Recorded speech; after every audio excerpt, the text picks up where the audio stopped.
Olá pessoal, tudo bem? Nós estamos na nossa série de estudos sobre teologia, a importância da teologia ao ser humano, né? E nós estamos num outro vídeo agora falando sobre a importância do estudo da teologia. Qual é a importância do estudo da teologia? Por que o ser humano precisa estudar teologia? Lembrando sempre que teologia é teologia, o estudo, a ciência, a compreensão, a reflexão acerca do teos de Deus. Ou seja, teos é a palavra grega Deus, e logia, estudo, ciência, compreensão, reflexão acerca de Deus. Qual é a importância do estudo da teologia? Essa é a nossa temática hoje. Seria muito difícil enxergar a importância desse estudo da teologia sistemática. Por quê?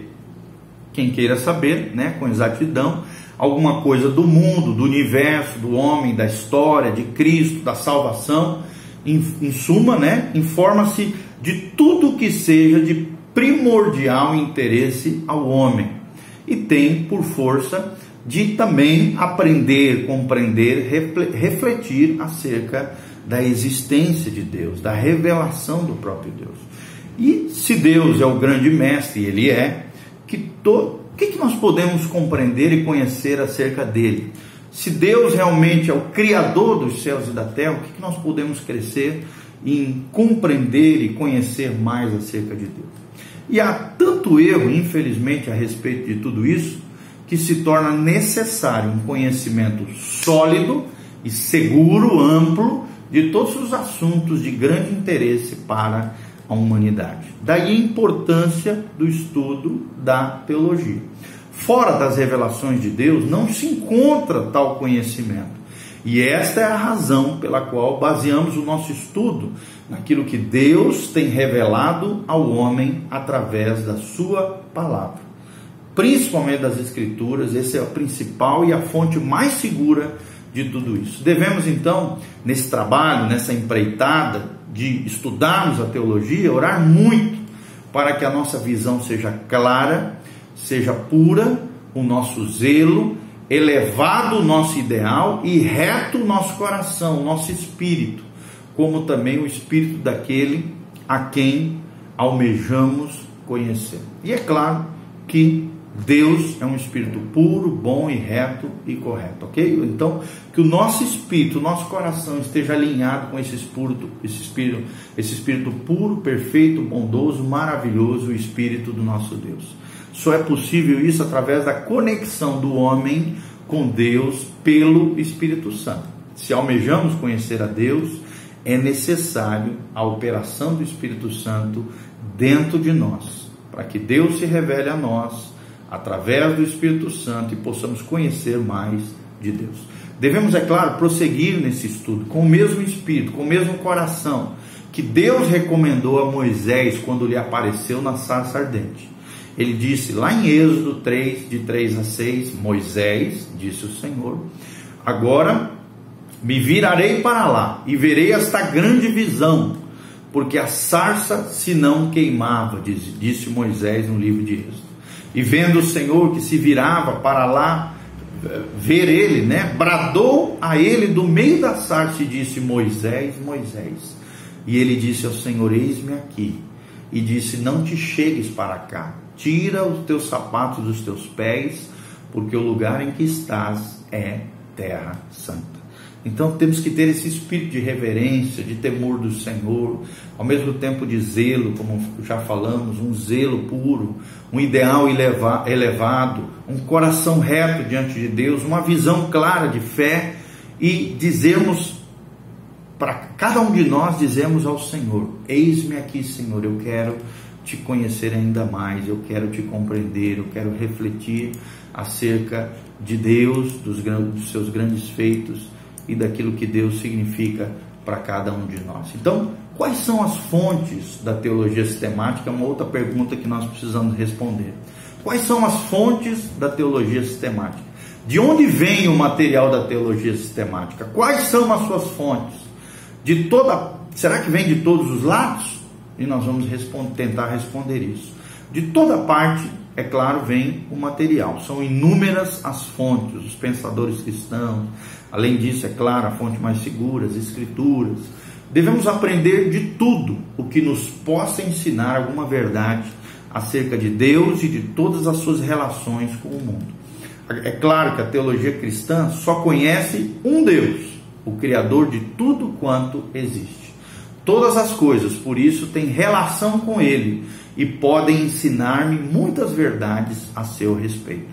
O material da teologia pode vir, pois, de toda a criação, ou seja, toda a tradição cristã ao longo da história que já pensou acerca de Deus, pode me ensinar mais acerca de quem é Deus, tendo claro como fonte e filtro mais seguro e mais firme e mais constante e de maior valor as Sagradas Escrituras, a própria Palavra de Deus. Mas também pensarmos aquilo que os homens de Deus, as mulheres de Deus pensaram acerca das Escrituras e acerca da própria reflexão acerca de Deus. Então, a teologia é uma ciência tão vasta, que de certo modo abrange tudo. Abrange as montanhas, os rios, os campos, as estrelas, o oceano, o céu, o inferno, o homem, as Escrituras, a história, abrange Jesus, é óbvio, tudo, enfim, nos fala acerca de Deus.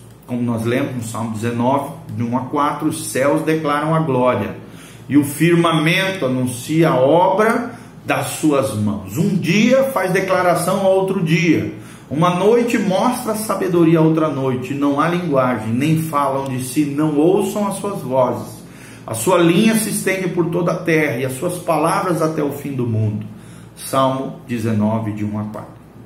Hebreus 1:1 também, nós já lemos, vou repetir: havendo Deus antigamente falado de muitas vezes e de muitas maneiras aos pais pelos profetas, a nós, hoje, falou-nos nesses últimos dias pelo Filho, Cristo Jesus, o nosso Senhor. Então, em nossa teologia cristã, a fonte principal, naturalmente, é o quê?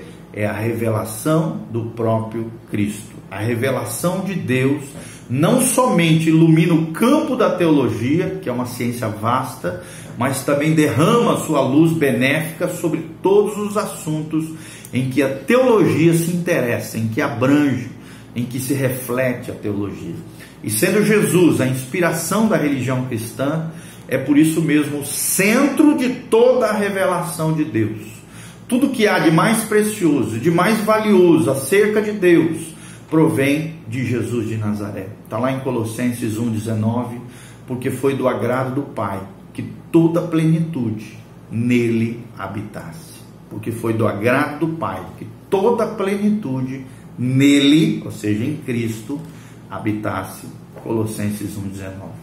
Em 3 grandes classes pode dividir-se as fontes da nossa teologia, a saber, em primeiro lugar, principal dela, Cristo.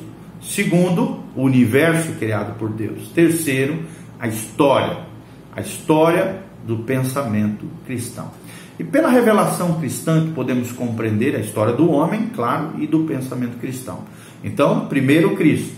Segunda fonte, o universo criado, a criação. Terceiro, a história humana e a história do pensamento cristão. É pela revelação cristã que podemos compreender o que está revelado no universo físico. Não devemos, naturalmente, buscar compreensão do espiritual na base da nossa compreensão física, material, visto que o espiritual é primeiro e é a causa do mundo material, do mundo físico, do mundo visível. A ordem que procuramos seguir nesse estudo será, pois, do espiritual para o material, de Deus para a criação, da causa para o efeito. De outra maneira, jamais acertaremos o nosso alvo, o nosso propósito, quando estudamos a teologia sistemática. Então, explicar o universo do ponto de vista de Deus é relativamente fácil, entre aspas, mas explicar a Deus do ponto de vista do universo é absolutamente impossível. Eis aí então a razão porque adotamos nesse nosso método de estudo, de compreensão, de reflexão acerca de Deus, a ordem que parte da revelação cristã, reforçando-a depois com o que se acha revelado no universo criado por Deus. A melhor de todas as revelações de Deus é Jesus Cristo, e não vamos cansar de dizer sobre isso. Então, principiemos, pois, pela mais preciosa revelação de Deus, as nossas considerações em torno das fontes da teologia sistemática, ok? Repetindo, primeira revelação, Cristo. Segunda revelação, o universo criado, a criação. Terceira revelação, nós aprendemos a história humana, a história do pensamento cristão, ok? Então, logo em seguida, no vídeo posterior, nós vamos falar sobre a revelação cristã como fonte da teologia sistemática, ou seja, a revelação do próprio Cristo, da pessoa bendita de Jesus de Nazaré. Que Deus te abençoe, siga conosco, aprendendo, compreendendo mais da teologia, da reflexão, do estudo, da ciência que pensa no Theos, ou seja, em Deus. Valeu? Prossigamos e conheçamos mais e mais do nosso Deus. Esse é o nosso desafio. Eu te desafio a crescer, florescer no conhecimento de mais e mais de Deus. Que Deus te abençoe, querido. Que a graça, a paz de Jesus esteja sobre a sua vida e o seu coração. Amém.